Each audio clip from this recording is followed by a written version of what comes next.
Will the freaks really inherit the earth? I'm Chris Story on top of the world in Homer, Alaska. Let's see, any minute now, Chris Brogan will be calling in. He's the author of the book, Freaks Shall Inherit the Earth. We'll find out, are they going to, and who are the freaks of the world? We'll talk about that. We'll talk about television shows and growing up in the 70s and the meaning of life. Yep, we're going to cover both ends of the swimming pool, deep and shallow alike. Oh, here he is now.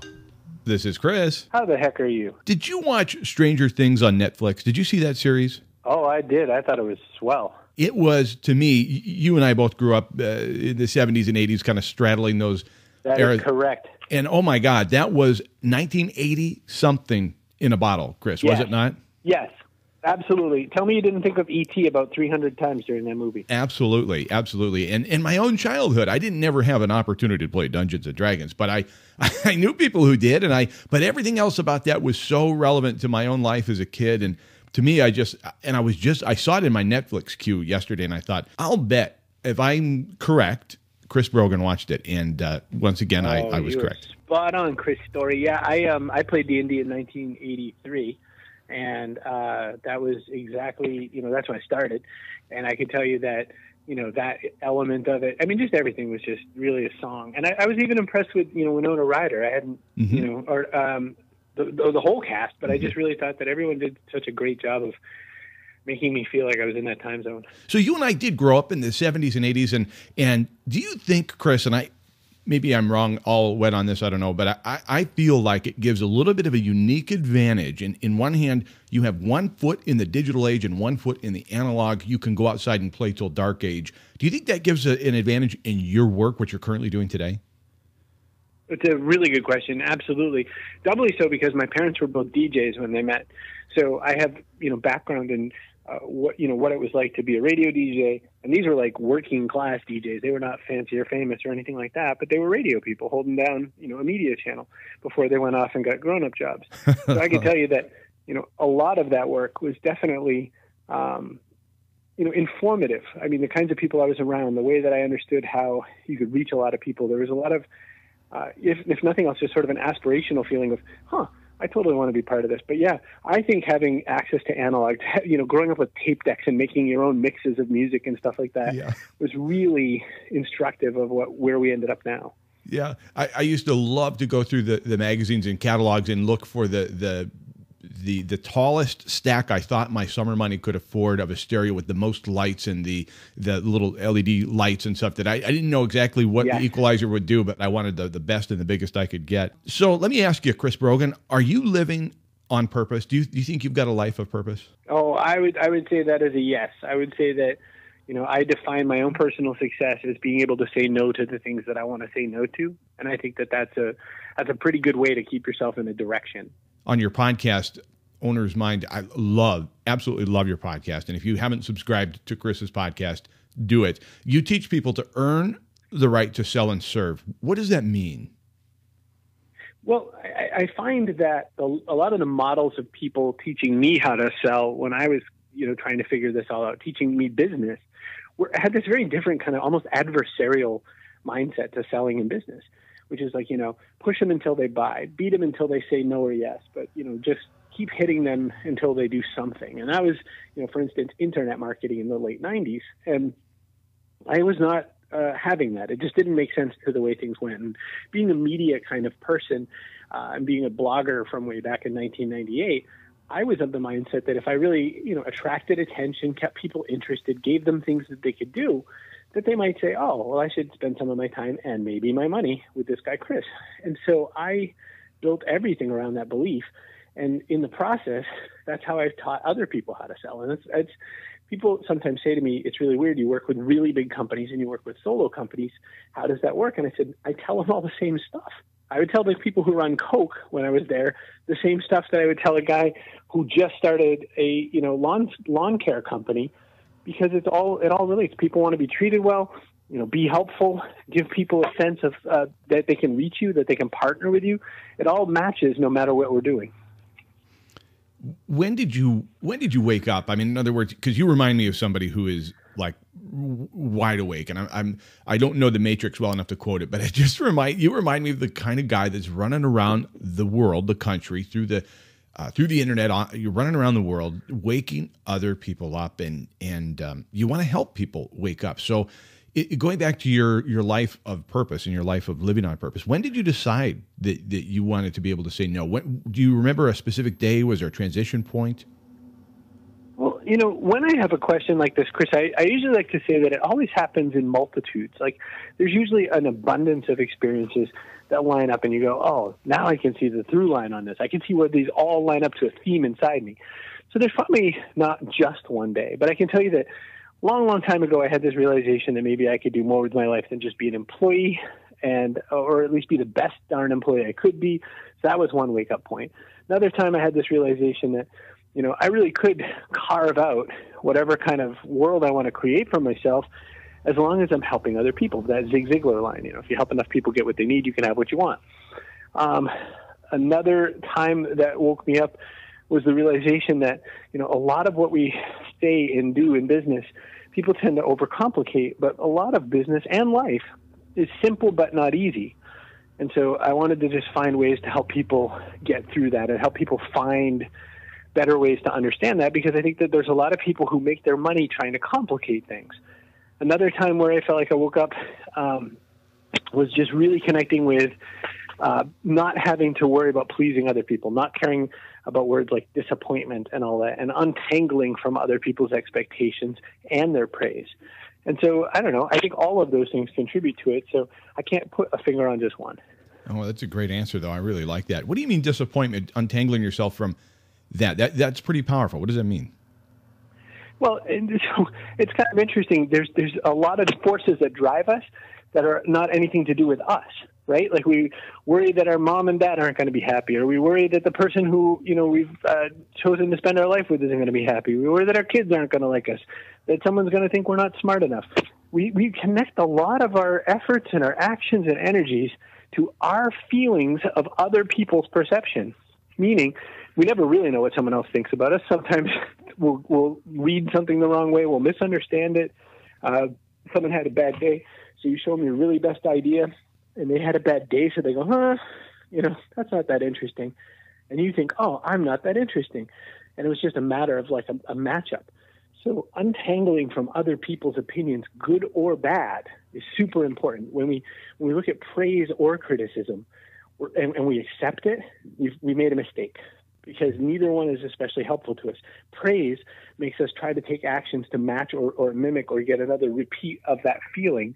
And that means we're trying to take an action that doesn't match to us, or we might be getting praised for the wrong things. And then criticism, of course. A lot of people are wrong. A lot of people are really fast and easy at being a critic, but they're not necessarily right, or they don't understand the intentions of what we're doing. And so you can't really value that criticism. You wrote the book, The Freaks Shall Inherit the Earth. Excellent book, by the way. You got to get it. It's so good. It really is. Who, Chris Brogan, are the freaks of the earth? Oh, thank you. The freaks are the people who have chosen to own their life, own their choices, own their future. They're the people who have decided that they don't necessarily want to fit in, and they don't want to be, they want to not stand out either. They just want to take their own path to where they're going. And so freaks are people who maybe aren't, when I say that word freaks, a lot of people go right to like nose piercings and multiple tattoos, and some people are that. But, the people who have identified are guys like Mitch Jackson, who's California's leading trial attorney. There's a pair of accountants that are really into this book. There's a lot of people who you would not look at them and say, that's a freak. And they totally are. And it's because they chose their own path. They chose what they want to be into, and they chose how they're going to serve the people they want to serve. And they decided to, embrace when failure happens. And they decided to, really take their life and their choices, not just accept what was on the plate. And I think that that's who I most like to speak to when it comes to business and life. Even if, you're still an employee somewhere, that's not who I'm not singling anybody out. But just if you're taking your own path to how you're going to get to where you're going.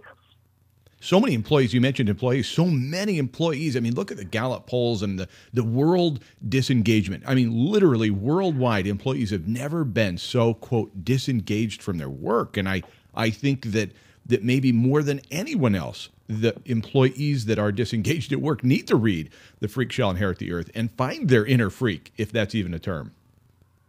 Truly.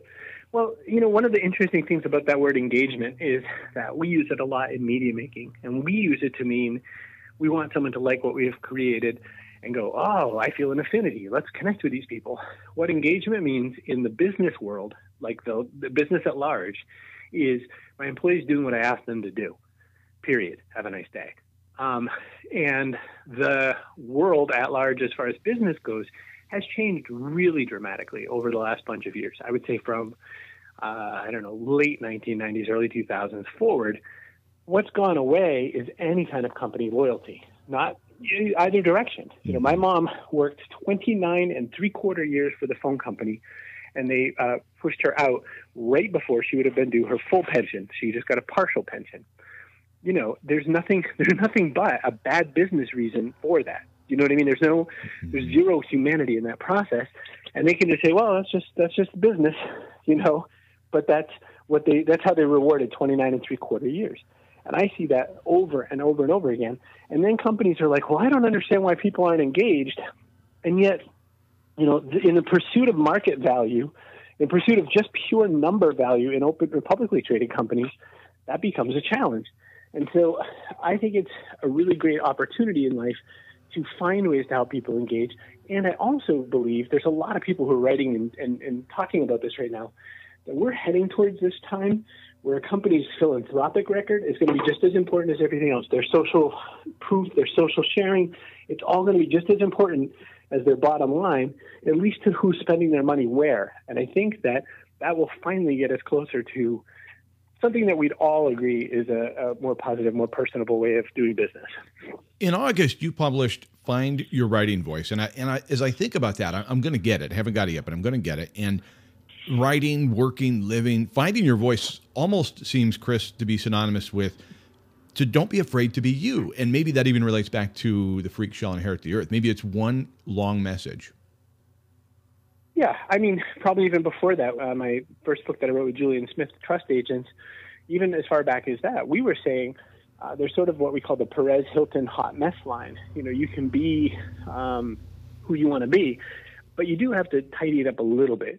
Just like we do a small amount of personal grooming. It's probably okay that you want to live an all-natural life, but you can't smell like you've been in somebody's armpit for a month, or it's just going to be a little harder to hang out with people. You can make that choice. You just have to live by the consequences of it. So in Find Your Writing Voice, in a lot of the things I do, I try to say that whenever we're trying to stack up against anyone else's ideas or thoughts or appeals or whatever, we're going to fail because we're sort of writing into someone else's game.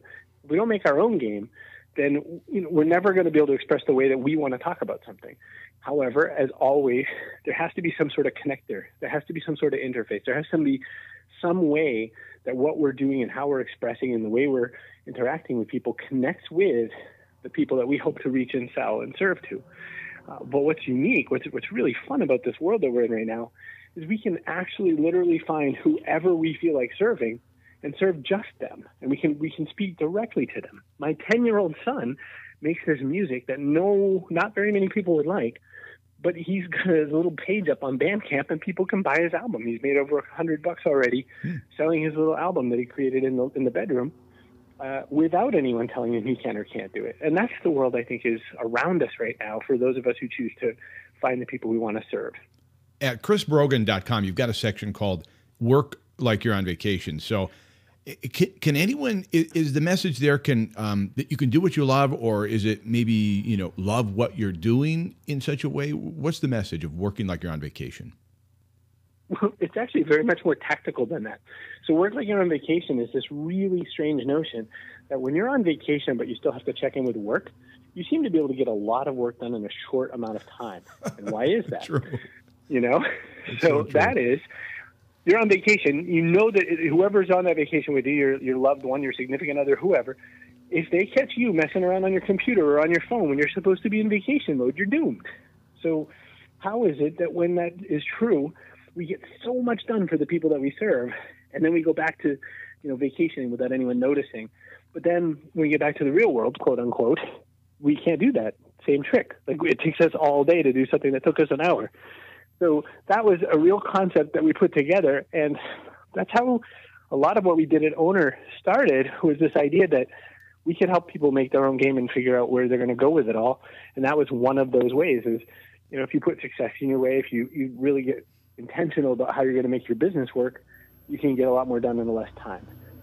Makes perfect sense. I so relate to that.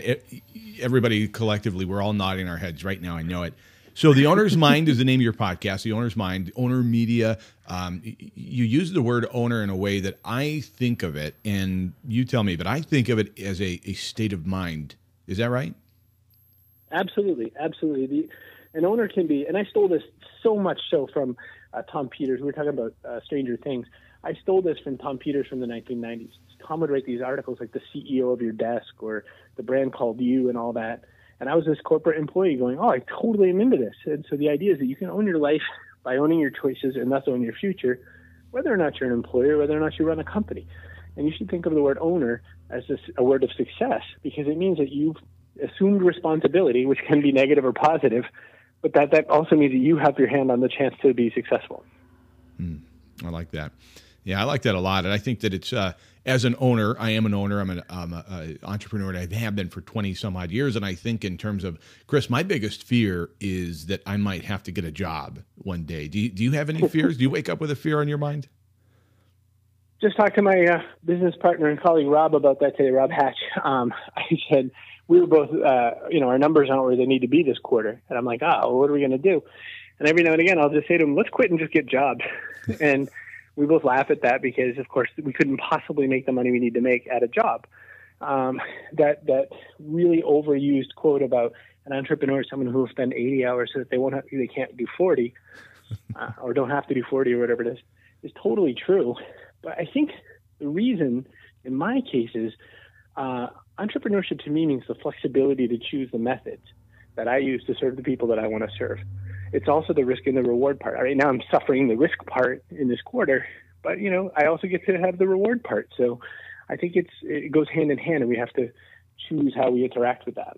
Waking up unemployed every day, gainfully unemployed every day, and choosing your life and either, getting the work done in a certain amount of time, like you're on a vacation, or just waking up and looking outside. And I've listened to your podcast enough to know that you'll take time, Chris, to just walk down to the coffee shop and just, you enjoy life. I mean, you're somebody whom I've admired from a distance, and now we're talking, and I would tell you've influenced me in a way that you make me want to enjoy my life in every moment of it, and to become a real conscious and awake owner. And I appreciate that. Well, I'm grateful. I mean, I just figure that we're all going to die. It sounds so dismal when we say it, but what? We're all going to die, and we might as well kind of stack our days up the way that we want to see them used, because it's not like, you're eventually going to get there. I'll tell you like a kind of sad story. So my grandfather was a candy salesman, and my grandmother worked in the paper mills for a long time, and then she retired. And what happened was she kept thinking, once he retires, we're going to just start going on all these trips. They'd done trips before, but the lion's share of them were going to come right around when he retired. So he retired from the candy job, did a little bit of work for his son at a grocery store, and then dementia set in. And it came kind of quick. And he suddenly wasn't able to drive. He wasn't especially functional, and his faculties were gone. And so my grandmother never got any of those trips that she wanted, per se. She had all these plans, and she basically had to caretake. She developed cancer and died not having done any of that stuff. And I guess the way I look at it is we have to live as if we might die pretty soon. And so we should probably stack our days up with important stuff that matters to us. And it doesn't have to be substantial. When people say important that matters, you think, well, that's right. I've got to go to Kilimanjaro. But I'm saying, you got to go sit out on the porch and look at the leaves. Right now, as we're recording this, there's, the foliage is on fire here in New England. So I can tell you that the most important things are rarely, something that matches up these visuals of success that we're all shown, but that we all have to really choose how we're going to spend our hours, because there's only so many of those. Well said, my friend. Well said. The Owner's Mind with Chris Brogan is a podcast you need to subscribe to on iTunes or wherever you get podcasts. ChrisBrogan.com is the website. Chris, where would you want people to go first to learn more about you? ChrisBrogan.com is fine. I can tell you that probably the best way to start is grab my newsletter. And if you like my newsletter, you'll probably like me. And it's really easy to hit reply and talk to me whenever you want. So if you had a good time listening to Chris and me talk, then we'll make friends. All right, Chris Brogan. Thank you so much, sir. My pleasure. Thanks for having me. Thank you for listening. I hope you'll share this conversation with a friend or a family member, somebody you care about, somebody you think could use the difference in the world that Chris really is making. Chris Brogan, what a great guy. And I hope you enjoyed this conversation as much as I did. Until next time, from Alaska, from on top of the world, I'm Chris Story, reminding you that you were born to live on top. We'll see you next time. Bye. Take it in, but don't look down. 'Cause I'm on top of the world.